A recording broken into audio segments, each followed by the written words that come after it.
Hello दोस्तों, टिकी coaching rise 2 में आपका वेलकम है। आज हम आप लोगों को आरएनए के बारे में बताते हैं। किसके बारे में बताते हैं?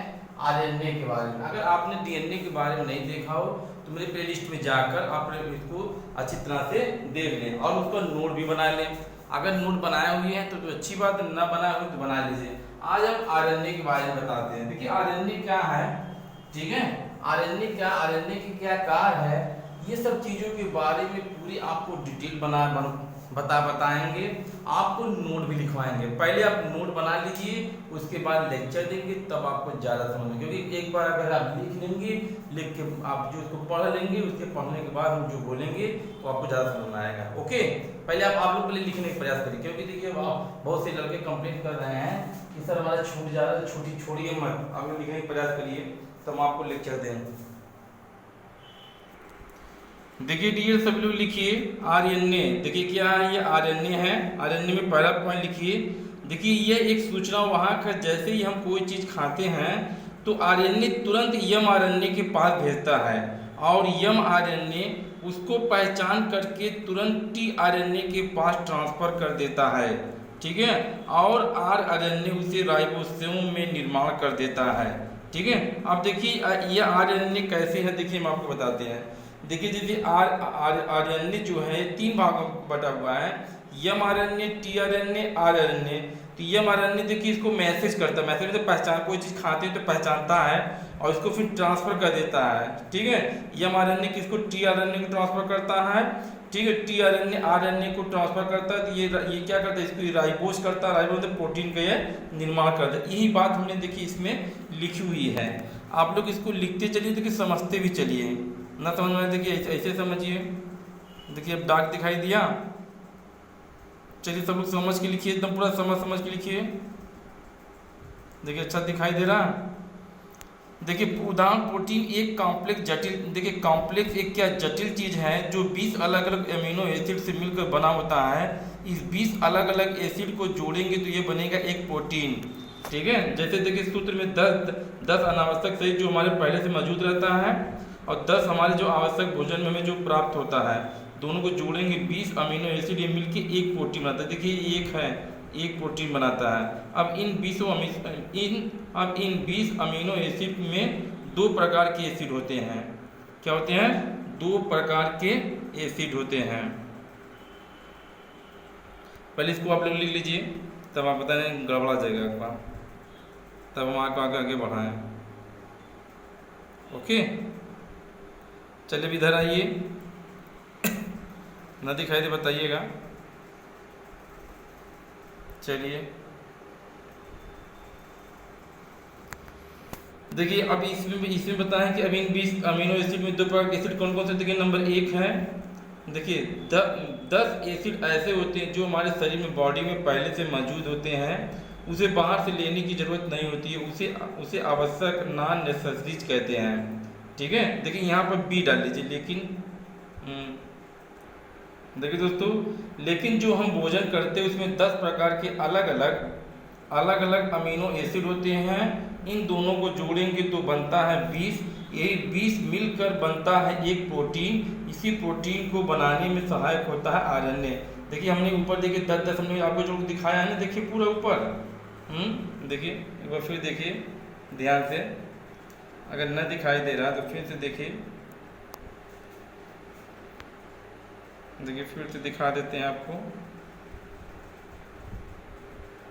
ओके चलिए नीचे आते हैं।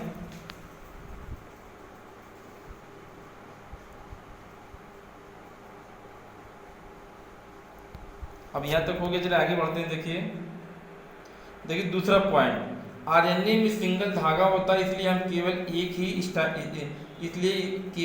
ही स्टैंडर्ड होता है। सिंगल धागा एक ही स्टैंडर्ड होता है। नंबर 3, डीएनए में केवल थाइमिन काट कर यूरिसिल लगा दे तो ये आरएनए बन जाएगा, इसलिए ज़्यादा अंतर नहीं होता है। देखिए चौथा, आरएनए के कारण प्रोटीन संश्लेषण का निर्माण करना होता है। इसकी रचना एकल कुंडली होती है। छठवां पॉइंट, इसमें सुगर, राइबोस और बेस में थाइमिन यूरिसिल होता है, ठीक है। आरएनए के देखिए 3 भाग हैं। पहले आप लोग इतना लिखिए। देखिए बहुत छोटा सा है, बहुत ज़्यादा बड़ा नहीं है। लिखिए इसको इतना, तब आगे बढ़ते हैं।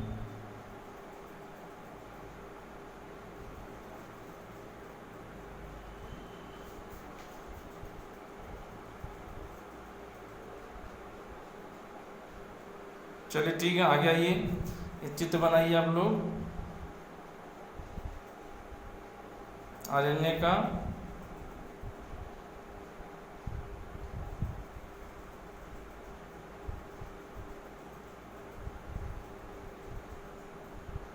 बन गया आपको। देखिए आरएनए के देखिए 3 भाग है, एमआरएनए, टीआरएनए, आरआरएनए। ठीक है, देखिए एमआरएनए की कोई चीज़ जैसे आप खाते हैं तो ये आपको मैसेज करता है कि भाई कोई चीज़ आ गया। ये टीआरएनए क्या करता है, इसको ट्रांसफर करता है आगे ले जाने की, राइबोस के पास करता है, राइबोस इसको क्या करता है, छोटे छोटे टुकड़ों में काट के इसके प्रोटीन में निर्माण कर देता है, जिससे हमें ताकत एनर्जी मिलती है। देखिए आप हो गए ना, देखिए पूरा एक ही बार में कर देना हो पाएगा। चलिए देखिए ऐसे भी कर दे रहे हैं, बिना लाइट का भी, ताकि आपको लिखना है। ठीक, देखिए छूटा नहीं रहा आपका।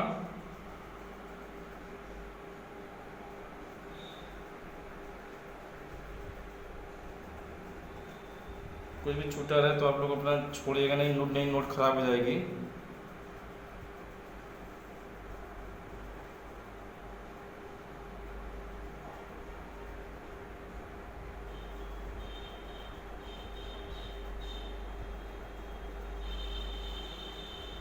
ओके, चलिए आगे बढ़ते हैं।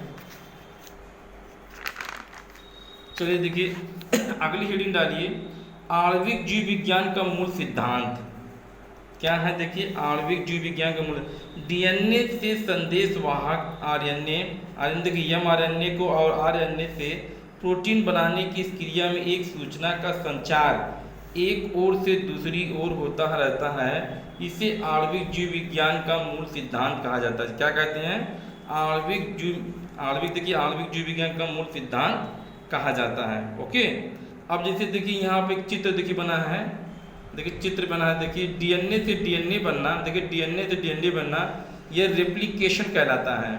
देखिए डीएनए से आरएनए बनना ट्रांसक्रिप्शन कहलाता है। आरएनए से डीएनए बनना, देखिए तीर इधर का है, फिर तीर इधर का भी, देखो आधा है, ध्यान से देखिए तीर, देखिए आधा तीर इधर है, आधा तीर इधर है। तो डीएनए से आरएनए बनना क्या कहलाता है, देखिए ट्रांसक्रिप्शन कहलाता है, और आरएनए से डीएनए बनाना रिवर्स ट्रांसक्रिप्शन कहलाता है। अब देखिए आरएनए से प्रोटीन जो है, देखिए प्रोटीन बनाना ट्रांसलेशन कहलाता है। क्या कहलाता है, ट्रांसलेशन कहलाता है। देखिए पहले आप लोग लिख लीजिए, न दिखाई दे बताइएगा आप लोग, तब आपको बनाते समझाते चलते आप बढ़ाते रहें। अभी ब्लैक बोर्ड पे भी समझा देते हैं, पहले आप लोग लिख लीजिए अच्छा से। देखिए प्रोटीन है, प्रोटीन देख लीजिए आप लोगों ने दिखाई दे। अब देखिए इसमें पॉइंट लिखिए, पॉइंट नंबर 1, डीएनए से देखिए मैंने आप लोग को बताया ना ऊपर, एक डीएनए से दूसरा डीएनए बनना रेप्लिकेशन कहलाता है। क्या कहलाता है, रेप्लिकेशन। देखिए जो यहाँ लिखे हैं ये रेप्लिकेशन कहलाता है। जैसे फोटोकॉपी करना होता है भाई, उसी तरह जैसे फोटोकॉपी। देखिए पॉइंट नंबर 2, डीएनए से आरएनए बनना ट्रांसक्रिप्शन कहलाता है। बहुत आता है एग्जाम में, ध्यान दीजिएगा, ट्रांसक्रिप्शन कहलाता है। तीसरी पॉइंट, आरएनए से डीएनए बनना रिवर्स ट्रांसक्रिप्शन कहलाता है। देखिए चौथा पॉइंट, यदि आरएनए को तोड़ देंगे तो वह प्रोटीन कहलाएगा। पांचवा पॉइंट, रिवर्स ट्रांसक्रिप्शन की जांच से कोविड-19 जो कोरोना वायरस होता है, कोविड-19 वायरस की जांच होती है, जिसे आरटी-पीसीआर कहते हैं। देखिए पहले अच्छा से लिखिए, गड़बड़ ना होने पाए आपका।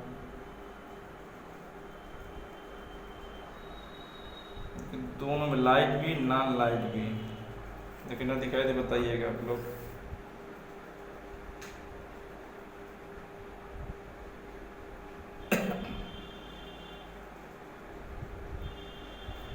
देखिए ये लाइन देखिए ज़्यादा ध्यान देखिए, रिवर्स ट्रांसक्रिप्शन की जांच से कोविड-19 वायरस की जांच होती है, जिसे आरटी-पीसीआर कहते हैं।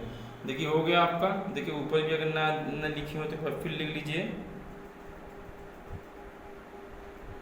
ओके माय डियर, चलिए आगे बढ़ते हैं। देखिए बड़ा बड़ा करके आपको दिखा रहे हैं। देखिए प्रोटीन है, लाइट कर दें, चलिए देखिए प्रोटीन है, चलिए देखिए ताकि आपको आ जाए। ये कहलाता है। अब तो आपको हो गया होगा, आप लोग पॉज कर करके लिख लीजिएगा। चलिए आगे बढ़ें। बोलिए भाई।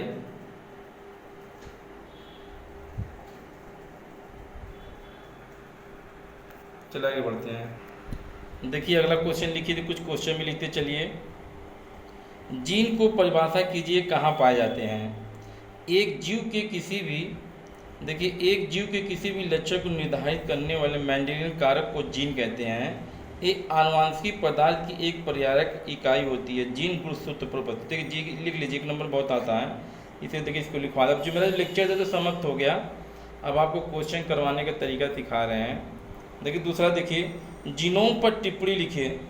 जीनोम पर किसी भी जीव के गुणसूत्रों के अगुणित सेट को जीनोम कहते हैं। जीनोम युग्मों अर्थात जीव की अगुणित अवस्था में पाए जाने गुणसूत्रों की संख्या को दर्शाता है। उदाहरण के लिए यदि किसी आवृतबीजी पौधे के परागकण में 12 गुणसूत्र हैं तो उस पौधे की पत्ती व तने व जड़ की कोशिकाओं में 24 गुणसूत्र होंगे, अर्थात उस पौधे का जीनोम 12 होगा। देखिए ये चीज़ हम आपको बता रहे थे। ओके, चलिए इसको लिखिए। देखिए जो बोर्ड में आया उसको छोड़िएगा नहीं।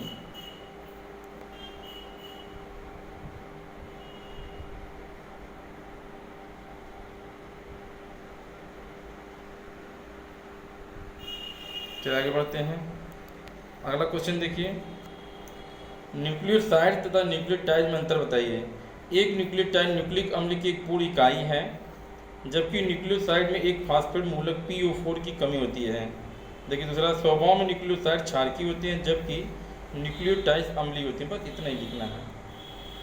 ओके, एक क्वेश्चन ये भी लिख लीजिए। देखिए जो जो निशान लगाए उसको आप लोग लिख लीजिए।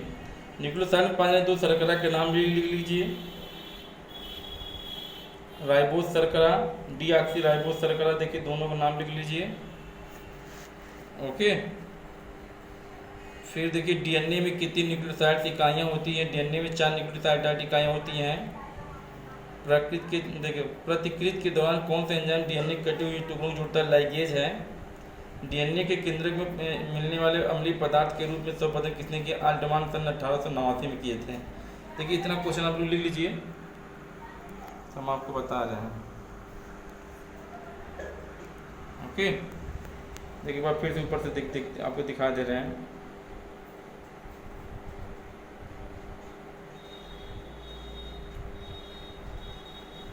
ताकि आपको छूटे ना।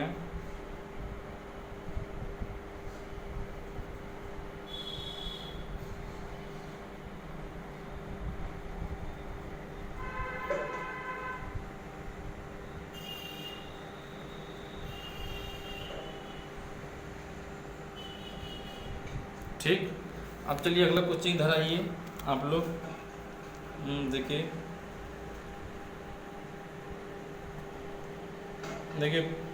प्रोकैरियोटिक तथा यूकोप्रोकैरियोटिक DNA में अंतर।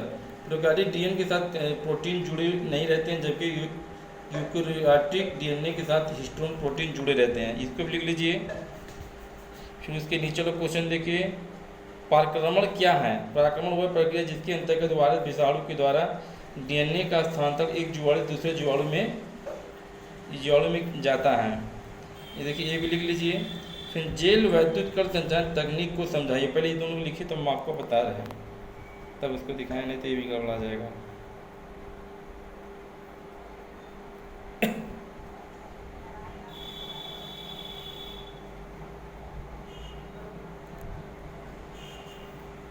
चलिए आगे बढ़ते हैं। देखिए जेल वैद्युत कण संचालन तकनीक को समझाइए।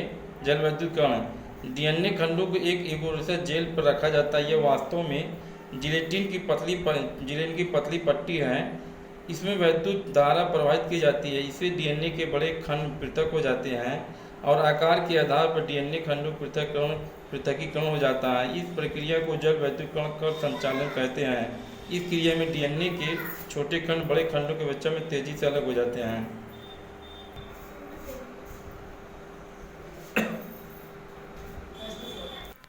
देखिए दोस्तों जेल वैद्युत कण जो है कण संचालन तकनीक को देखिए समझा। देखिए लिख लीजिए पहले इसको, तब आपको नोट बन जाए। लेकिन दिखाई दे इसे देख लीजिए, तब आगे बढ़ते हैं।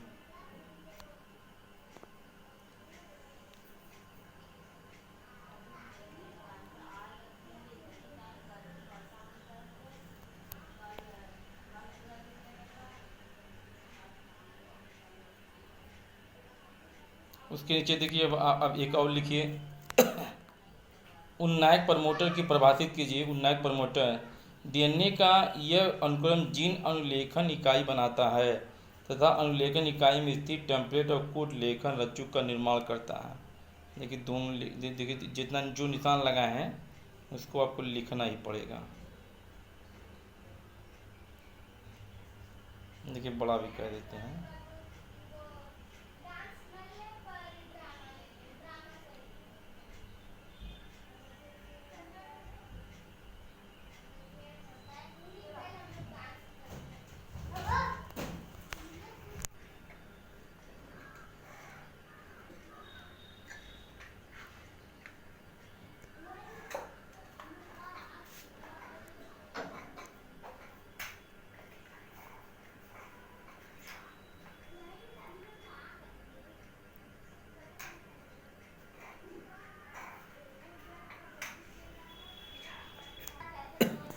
देखिए संदेश वाहक आरएनए का निर्माण होता है केंद्रक में। देखिए हमने बताया ना, संदेश आरएनए क्या है, संदेश वाहक है, इसका निर्माण केंद्रक में होता है।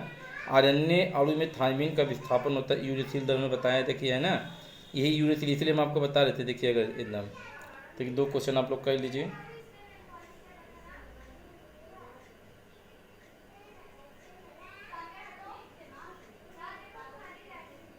ठीक है, इधर भी देखिए क्वेश्चन लिख लिए। हरगोविंद खुराना जाने जाते हैं किसके लिए, प्रोटीन संश्लेषण के लिए। किसके लिए, प्रोटीन संश्लेषण के लिए। देखिए जो जो इम्पोर्टेंट क्वेश्चन है वो हम आपको बताते चल रहे हैं। हरगोविंद खुराना जाने जाते हैं किसके लिए, प्रोटीन संश्लेषण के लिए। चलिए आगे बढ़ते हैं। देखिए क्वेश्चन अगला लिखिए, डीऑक्सीराइबोस शर्करा क्या इस शर्करा का अणु संरचना कीजिए। देखिए इसको भी लिख लीजिए। डीऑक्सीराइबोस शर्करा डीएनए में पाई जाती है।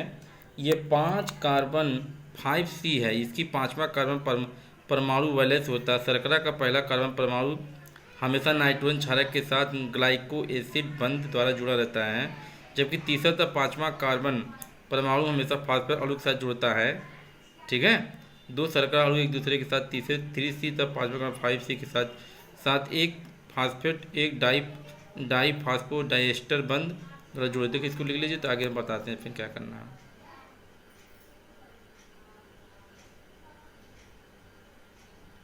चलिए आगे बढ़े। चलिए उसके नीचे आइए। देखिए छोटे छोटे हैं तभी हम आपको ऐसे लिखवा दे रहे हैं। देखिए क्वेश्चन में 2 जो निशान लगा हुआ देखिए है डीएनए अणु। देखिए डीएनए संरचना है ना, देखिए दिखाई दे रहा। चलिए लाइट ले रहा थे।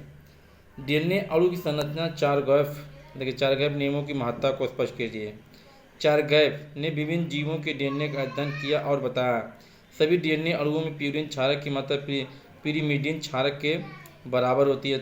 देखिए एडनिन ग्वानिन बटे प्यूरिन है ना बराबर थायमिन प्लस काइस्टो। देखिए साइटोसिन, देखिए ये साइटोसिन है, ये साइटोसिन, ये पिरिमिडीन है, पिरिमिडीन है बराबर। देखिए भिन्न नंबर 2, भिन्न भिन्न जातियों के जीवों में डीएनए में एडनिन प्लस थायमिन तथा ग्वानिन प्लस साइटोसिन का अनुपात A+T अनुपात G+C भिन्न भिन्न होता है, परंतु एक ही जातियों के जीवों में एक समान होता है।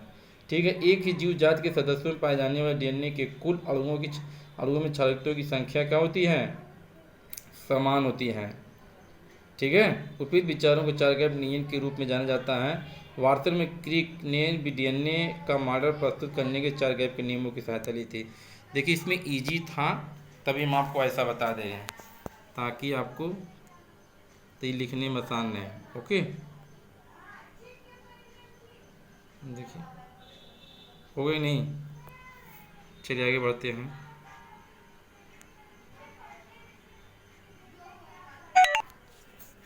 देखिए अगला क्वेश्चन आप लिखिए, मानव जीनोम परियोजना का महापरियोजना क्यों कहा जाता है। देखिए ये भी क्वेश्चन है, ये सब आते नहीं लेकिन कभी कभी आ जाते हैं, इसलिए देखिए इसको अलग से हम लिखवा रहे हैं। ठीक है, मानव जीवन परियोजना एक अत्यंत व्यापक स्तर की योजना है जिसके अंतर्गत मनुष्य के जीनों में उपस्थित समस्त जीनों की पहचान की जाती है। मानव जीनोम में 3 गुणसूत्र कहते हैं, 9 क्षार युग्म में तथा देखिए आप लोग लिख लीजिए वो चीज़ क्या पढ़े हैं, आप लोग लिख लीजिए, ये बड़ा कह देते हैं आपको।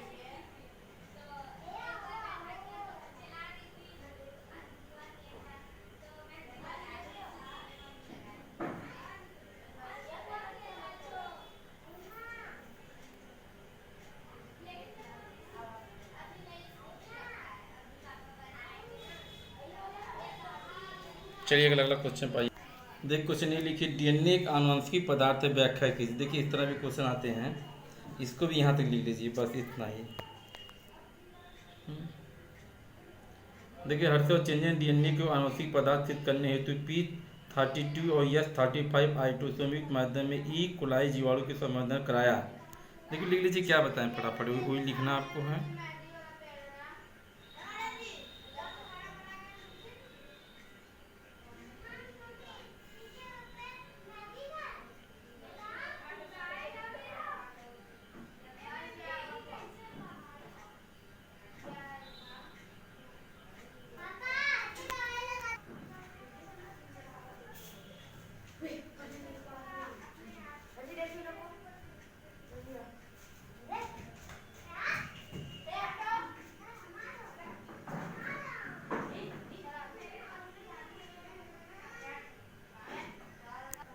देखिए अगला क्वेश्चन, निम्न पर संक्षिप्त वर्णन कीजिए। अनुलेखन, बहुरूपता, स्थानांतरण, जैव सूचना विज्ञान। इसको लिखिए, तो एक एक चीज़ हम आपको बताएं, ठीक, देख लीजिए।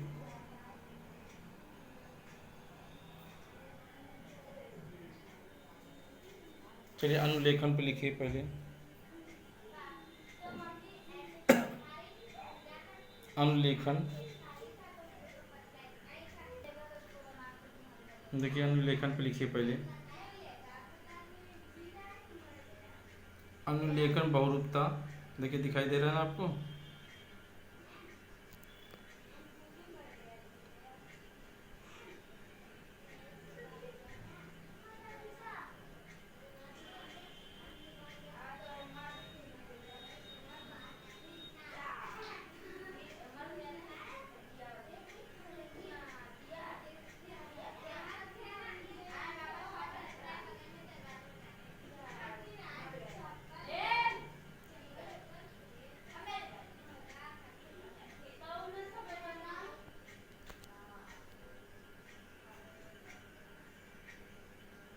चलिए बहुरूपता के बाद इसमें आइए, बहुरूपता तथा स्थानांतरण।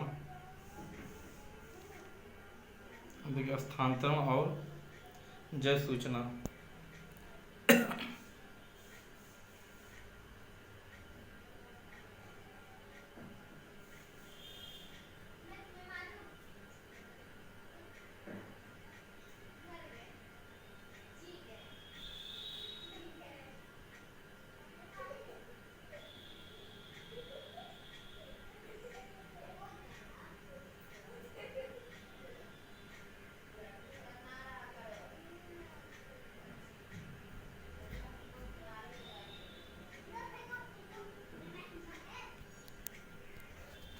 देखिए इसके बाद ये भी लिखिए, डीएनए का महत्व तथा कार्य, ये भी लिखिए।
देखिए तीसरा चौथा पॉइंट ऊपर है, इसको लिख लीजिए।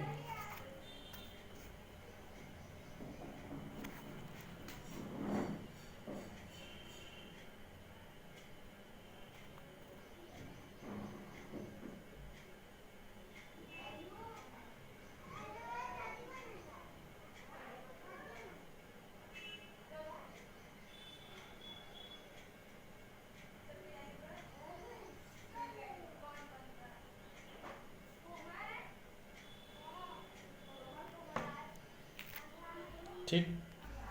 देखिए दोस्तों अगला क्वेश्चन देखिए, आरण्य कितने प्रकार के होते हैं, इनके कार्य लिखिए। देखिए क्वेश्चन इस तरह का आते हैं। देखिए हमने आपको पीछे बताया था ना, आते हैं तो कैसे लिखना है। देखिए क्वेश्चन लिखा हुआ भी है, उधर समझाए हुए हैं, आप समझते देखते हुए चले आएंगे। देखिए क्वेश्चन लिखा हुआ है, ठीक है। देखिए आरण्य एक अधिक आवर्त, देखिए बुक को भी बता देना, अपना भी बताए थे, दोनों आपको बता देता है कि दोनों आपको देख के। देखिए इसकी थोड़ी लैंग्वेज टफ, हम लोग को थोड़ा लैंग्वेज इजी है, बस इतने हैं। देखिए कैसे कैसे लिखना है। देखिए संदेश वाहक, देखिए यम आरण्य जिसे मैंने आपको बताया था 3 भागों में बटा हुआ था, तो उसी उसी को अब लिखते हुए चलिएगा।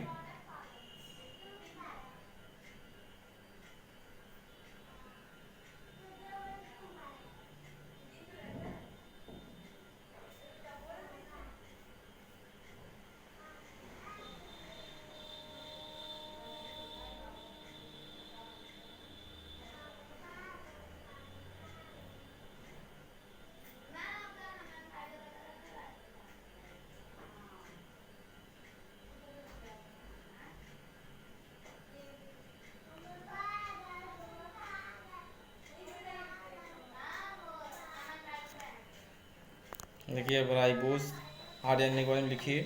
वो यम आरण्य था, यह आरण्य था। इसमें देखिए कार फिर लिखिए, तब आगे आपको समझ में आएगा।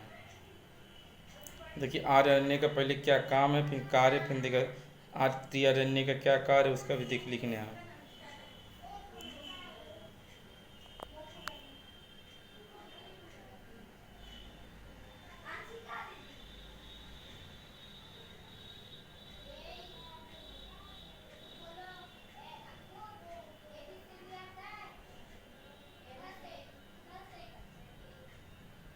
नहीं तो समझ में आया, देखिए फिर से दिखा देते हैं।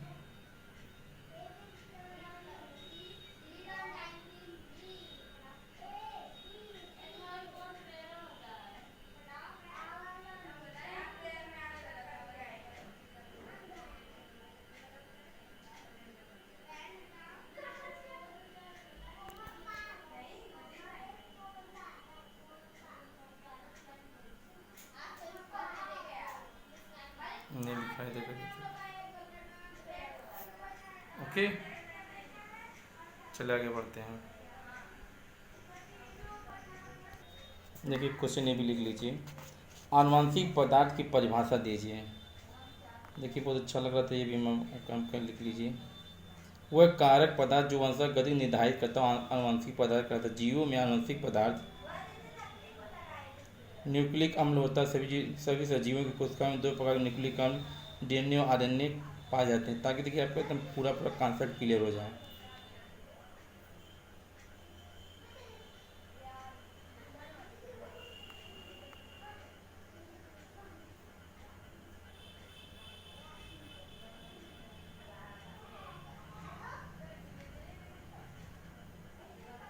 चलिए हो गया आपका, चलिए आगे बढ़ते हैं।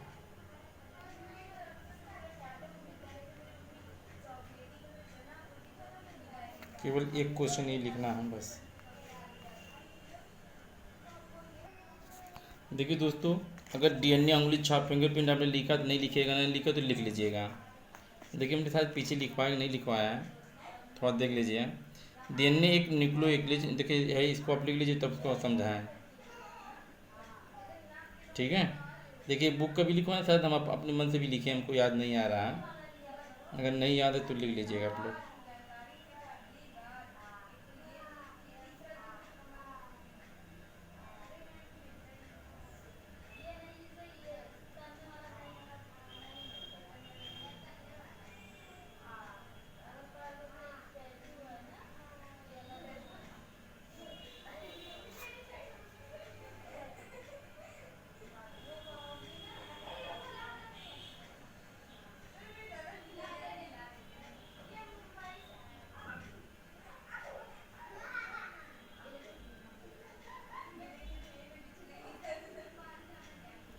ठीक दोस्तों, एक ऊपर के देखिए मानव जीनोम प्रोजेक्ट की उपयोगिता भी लिख लीजिए, ये लिख लीजिए।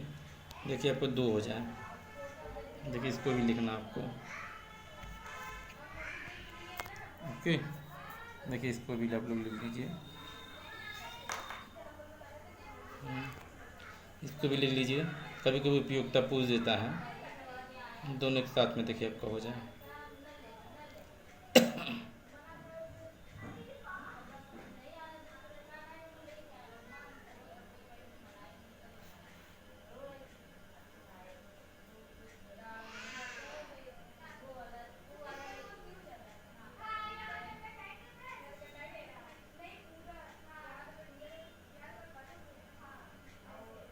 चलिए हो गया आपका, देख लीजिए खूब अच्छी तरह से, तब आपको हम आगे बढ़ते हैं।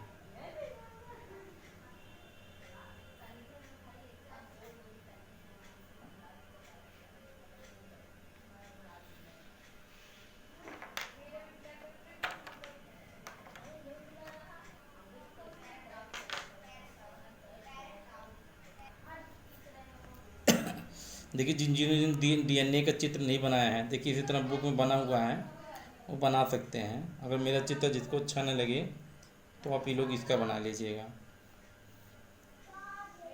ओके,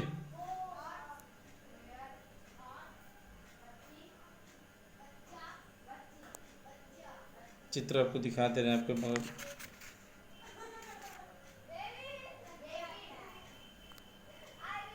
बड़ा।